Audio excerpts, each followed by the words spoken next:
আজকে প্রথম যে কমেন্টটা পড়ছি এটা লিখেছেন আব্দুল্লাহ ইমরান। তিনি লিখেছেন, যারা বাংলাদেশটাই চায়নি তাদের কাছ থেকে বাংলাদেশের জাতীয় সঙ্গীতের প্রতি শ্রদ্ধা আশা করেন বা করি কিভাবে?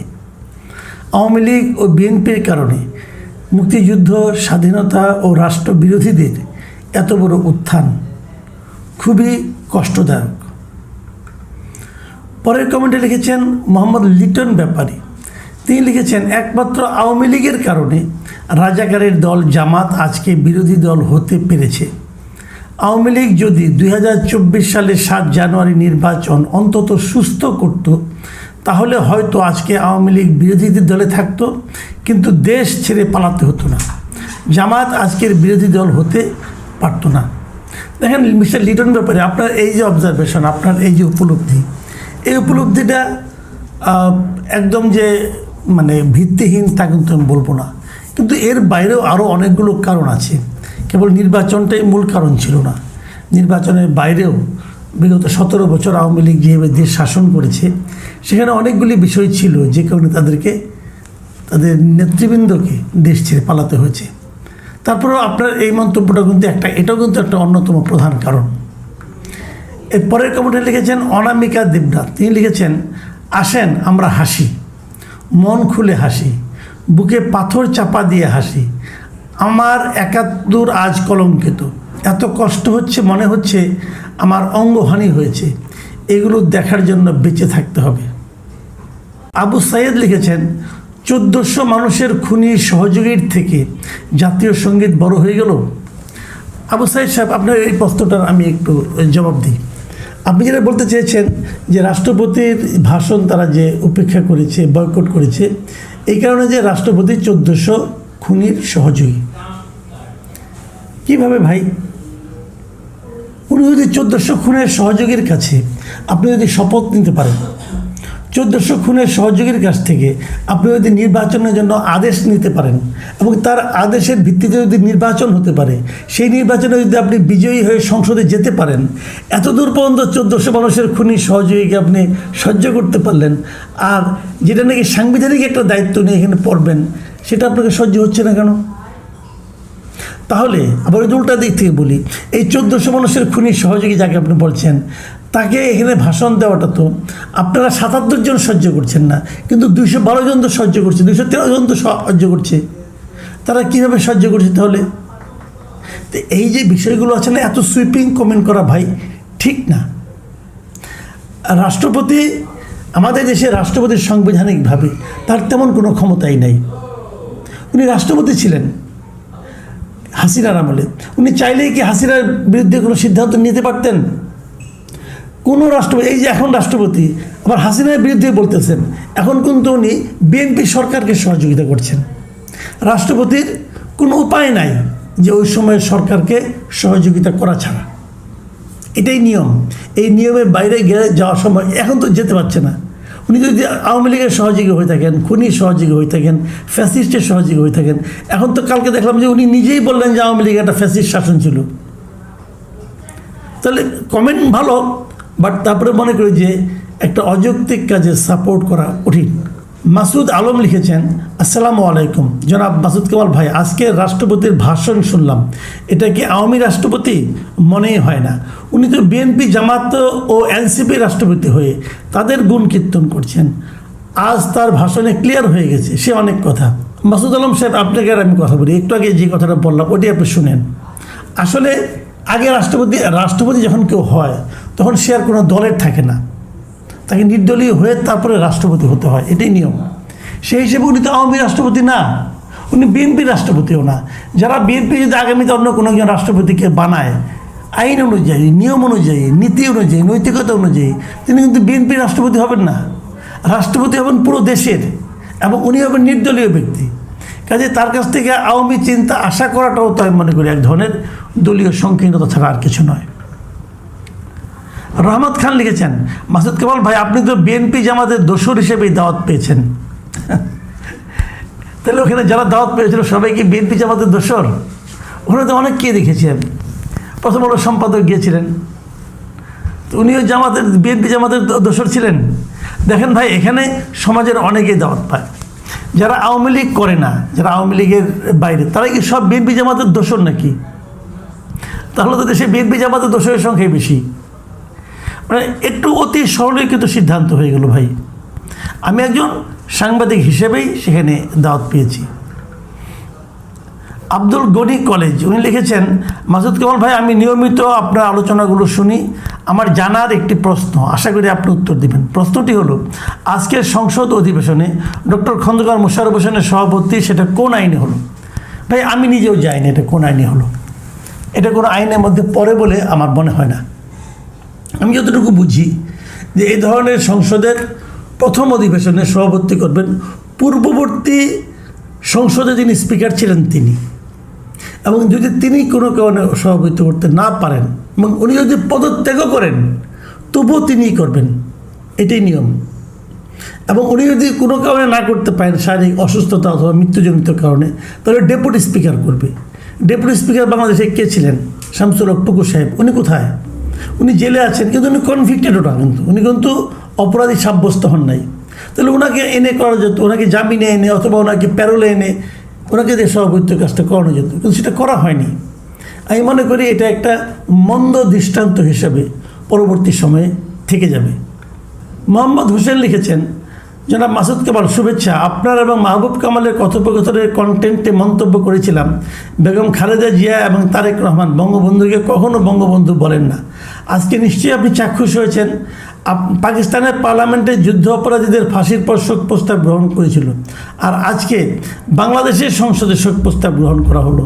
এখন বুঝুন বিএনপি কেমন মুক্তিযোদ্ধাদের দল। জামাত কেন জাতীয় সঙ্গীত বাজানোর সময় শ্রদ্ধা জানাবে?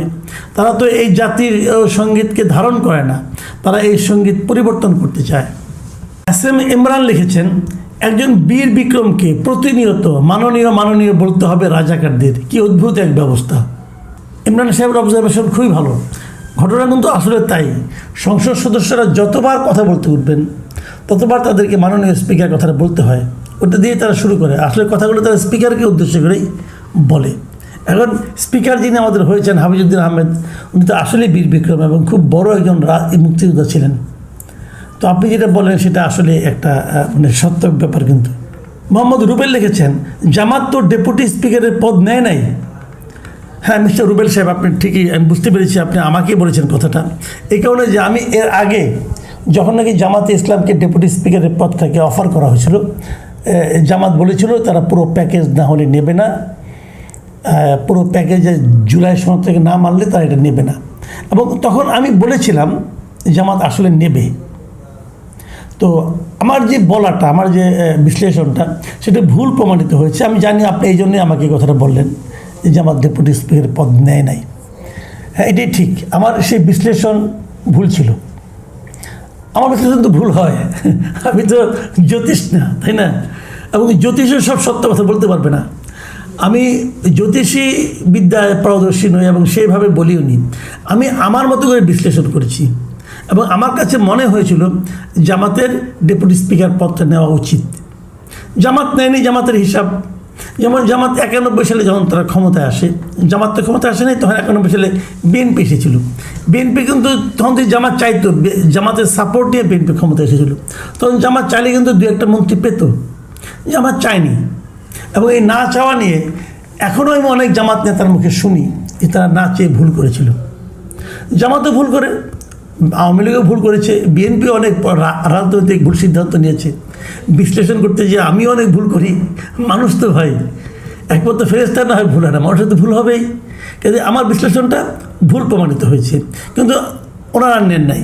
কিন্তু আবার এদিকেও আরেকটা কথা, জামাত না নিয়ে কি ঠিক করেছে না ঠিক করেছে, এটাও হয়তো পরবর্তী সময়ে দেখা যাবে কি হয়। জসিমউদ্দিন লিখেছেন, আসলে বাস্তবতা বিএনপি জামাতের আদর্শ একই এবং অভিন্ন। এরা পরিকল্পিতভাবে মুক্তিযুদ্ধ স্বাধীনতাকে ছলে বলে কৌশলে অসম্মান করা, বাঙালির চেতনাকে মুছে ফেলা আর পাকিস্তান ভাবধারাকে প্রতিষ্ঠিত করা। বর্তমান সংসদ পুরোটাই বাঙালিবিহীন সংসদ।